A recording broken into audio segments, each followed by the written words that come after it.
Ďakujem. Dobrý deň. Vy ste hovorili o tom AB testingu už vlastne reálnej web stránky. Chcem sa pýtať, že čo tomu predchádza. Dobre, teraz mám web stránku, chcem ísť robiť AB testing, tak si poviem, že takto tlačítko zmením.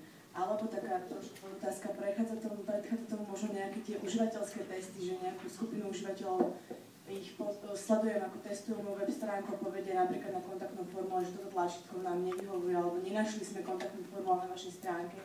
Čo tomu predchádza, tomu AB testingu? Určite vám Slováci hlavne nebudú nič písať, oni povedia kamarátov, že to je hrozné a nikdy tam nepôjdu, to žiaľ tak funguje, ale samozrejme predchádza tým nejaká hypotéza. To znamená, máte pocit, že by sa to dalo vylepšiť.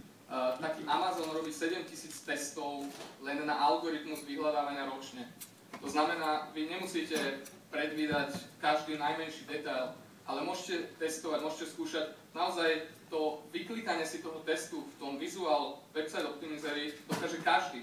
Kliknete na tlačítko, chcem ho vymeniť za iné tlačítko, uložíte to ako novú verziu a funguje to.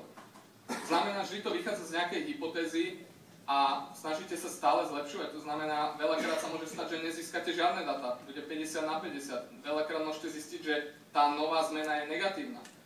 Aj konkrétny príklad vám môžem povedať, veľakrát som aj čítal, že nejaký e-shop spravil redesign, mali zastaralý dizajn rôzny, spravili redesign na perfektný nový a všetko im kleslo. To znamená, môžu byť aj negatívne výsledky, ale s tými pozitívnymi, ako som povedal, treba pracovať. Takže vždy hypotéza je prvá, nejaké možno cítenie, intuícia, že niečo sa dá zlepšiť.